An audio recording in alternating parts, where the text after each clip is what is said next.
Assalamualaikum warahmatullahi wabarakatuh. Selamat sore, dokter. Perkenalkan, saya Rao Adwin dan di sini teman saya yaitu Esther Puspitasari. Di sini kami akan mempresentasikan apa yang telah kami buat sebelumnya, yaitu infografis mengenai gangguan pemusatan perhatian dan hiperaktif. Itu. Langsung saja bisa saya persilakan kepada Esther Puspita untuk menyampaikan pendapatnya. Baik, di sini dengan judul, kami mengangkat dengan judul gangguan pemusatan perhatian dan hiperaktif. Nah, yang pertama untuk pengertiannya, GPPH atau ADHD atau di Inggrisnya itu Attention Deficit Hyperactivity Disorder. Nah, merupakan perilaku yang berkembang secara tidak sempurna dan timbul pada anak-anak dan orang dewasa. Lalu untuk menangani anak GPPH, nah yang pertama itu mendiagnosis GPPH pada anak-anak untuk mengetahui gejala dan presentasi GPPH. Yang kedua, membuat jadwal rutinitas untuk membantu membuat struktur dan jadwal rutinitas anak agar lebih tertata. Yang ketiga, membantu anak sukses. Nah, di sini dengan berkoordinasi dengan guru, kenali teman di sekitarnya, dan beri anak dengan pujian. Lalu yang keempat, mengelola anak GPPH dengan nutrisi. Nah, di sini dengan mengonsultasikan rutin ke dokter mengenai nutrisi yang diperlukan, makanan-makanan yang beragam dan bergizi. Dan yang terakhir, dengan terapi, dengan mengonsultasikan kepada dokter dan memberikan obat sesuai anjuran dari dokter. Lalu untuk gejala GPPH sendiri, yang pertama ini ada inattensi, yaitu kesulitan dalam memutuskan perhatian. Nah, yang kedua ada impulsivitas.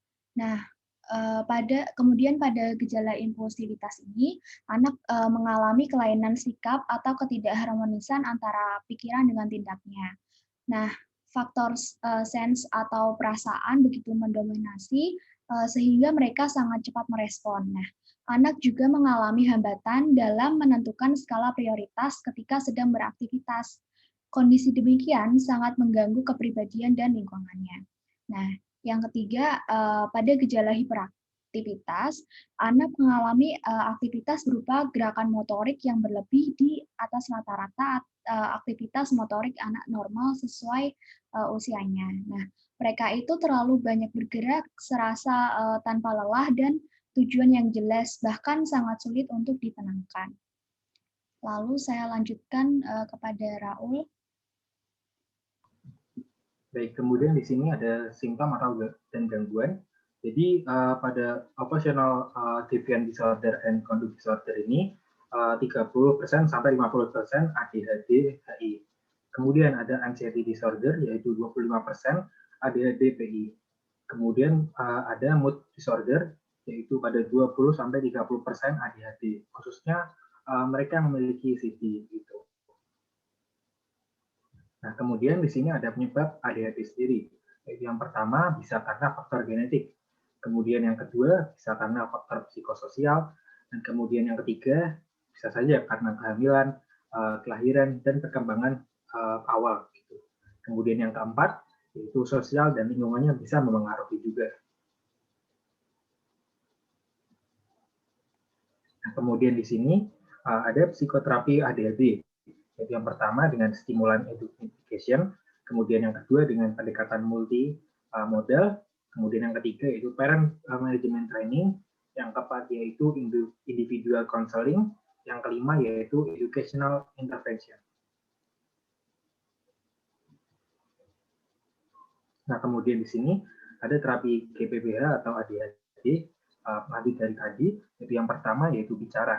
Nah, berbicara ini dapat bicara dan mendengarkan akan membantu anak merasa dimengerti sehingga mereka siap untuk belajar gitu. Kemudian yang kedua yaitu bermain. Nah, bermain akan mengajarkan hal-hal seperti menunggu giliran, kemudian mengikuti peraturan dan menghadapi kekalahan maupun kemenangan gitu.